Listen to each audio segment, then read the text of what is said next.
What about you, Mr. Evans? What did you think you were going to be when you were younger? If I tell you, will you try not to laugh? Of course. I always thought I would have my own television program to talk about etiquette. I didn't know you were so interested in etiquette. I have always loved etiquette.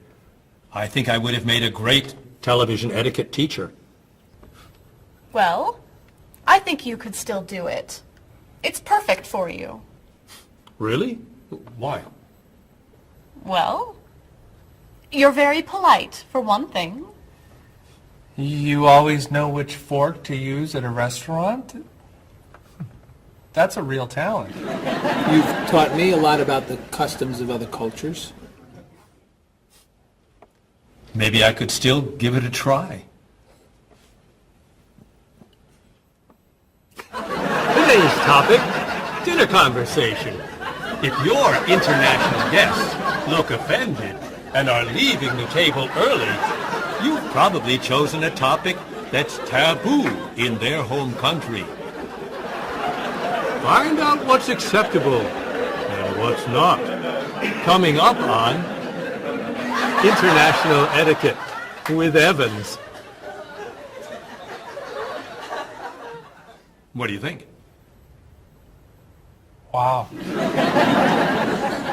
Amazing. Unforgettable. You have a real talent, all right? Thank you.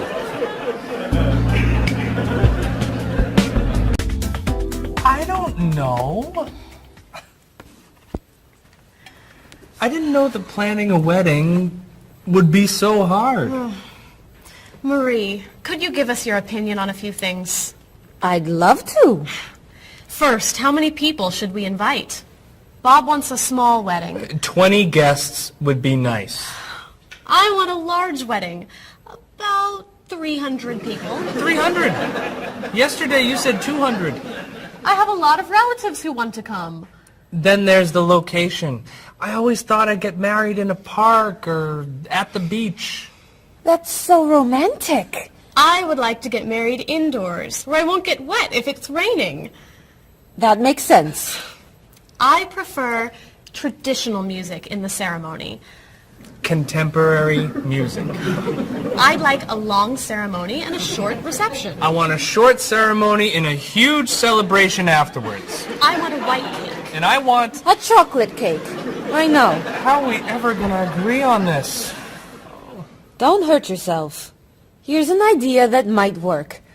Plan a wedding that's big enough to include all of Cheryl's family, sorry Bob, in the park on Oak Street that has that building where you can go if it rains.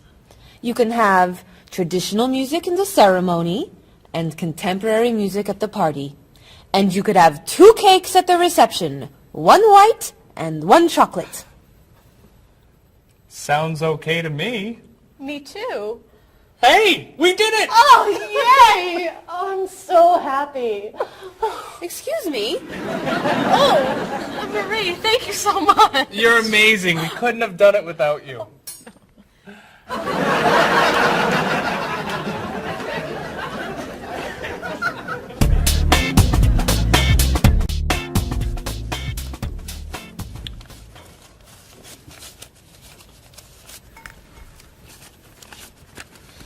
Hi. Lunchtime is over. Are you coming up to the office? I'm too tired to go back to the office. Planning a wedding is hard work. I need a holiday.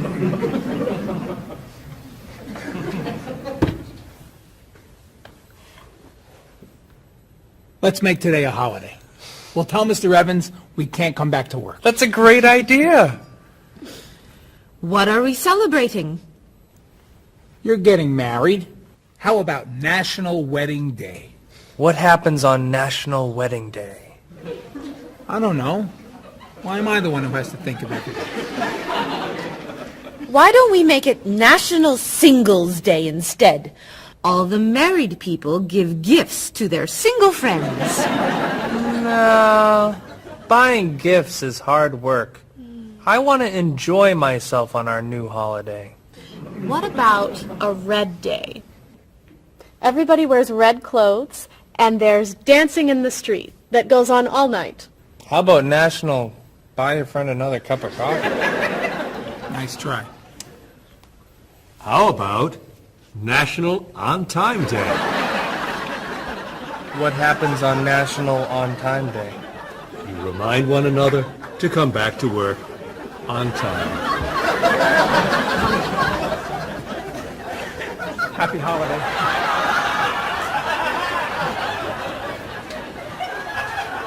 Waitress.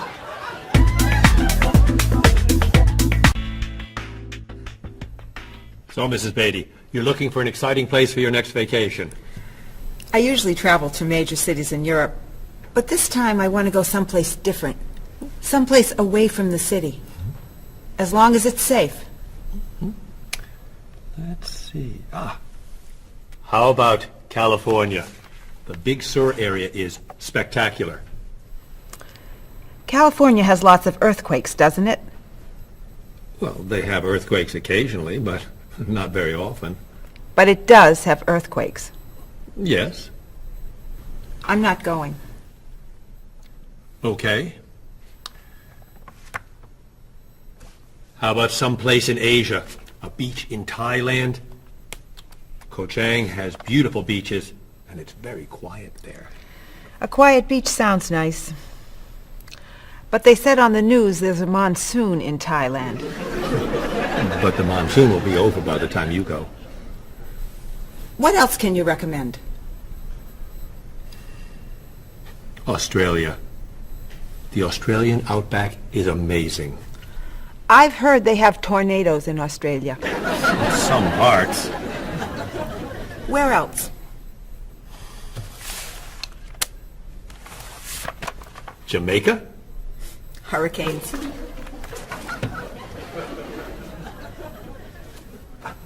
South Africa? Floods. Hawaii? Landslides. You know a lot about natural disasters, don't you, Mrs. Beatty? Let's see.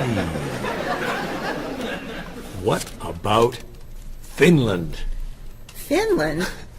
It's wild, beautiful, and very different from other parts of Europe, and nothing bad ever happens in Finland. Finland sounds good. I'll go to Finland. Great. I'll book your tickets.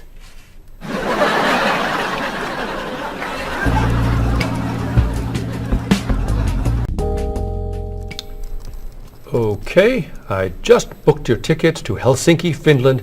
You'll be staying at the Palace Hotel. That's great. Excuse me, Mr. Evans. Yes, Marie. Mr. Woods is on the phone. He told me to tell you it's urgent. Urgent? He's traveling, you know. Yes. He said there's some kind of epidemic. What kind of epidemic? It sounds like it's that new influenza. But he was vaccinated for that before he left. I know, but he told me to tell you that he wants to fly home today. On the internet, it says only 3 people are sick. That is not an epidemic. And it's not like anybody's dying from this flu. He said he didn't want to be the first. Where is he traveling, may I ask? He's in Finland. Finland? I just booked tickets to Finland. Mrs. Beatty, everything will be fine. You'll get vaccinated, and you'll have nothing to worry about. I'm not going to Finland. You told me nothing bad ever happens in Finland. Mrs. Beatty, I can't think of anywhere in the world you can go and be completely safe. Right here in this city, you could go outside and get hit by a bus. But you can't let that stop you from doing the things you want to do. Look, why don't we go to lunch and we'll talk it over? I don't think she's going anywhere.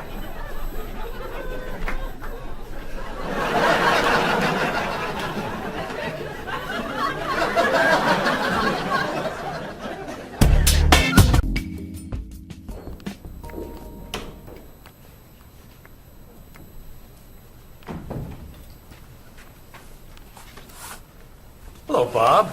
Dining alone? Paul and Marie went to get newspapers. Do you mind if I join you? Oh, please, sit down. May I ask what you're reading?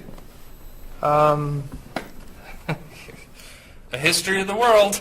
The bestseller? I'm very impressed. Reading nonfiction over lunch? I hear that it's a very difficult book.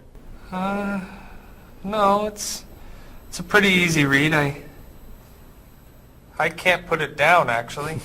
A real page-turner, huh? Do you think I could borrow it when you're done? Sure. I usually prefer fiction myself. You know, thrillers, mysteries. There's nothing like curling up with a good science fiction novel, is there? You read science fiction, too? Don't tell anyone. Are you learning a lot from your book? Yeah, I think so. So, tell me what you're reading about right now. This part is about Great Britain. Really? Do you mind if I take a look? Cheryl hates when I read comics. Then I can understand why you can't put the book down. You think that I could borrow it then? Well, I'm still reading this one, but I have another one I can loan you. I meant this one. Oh. Help yourself.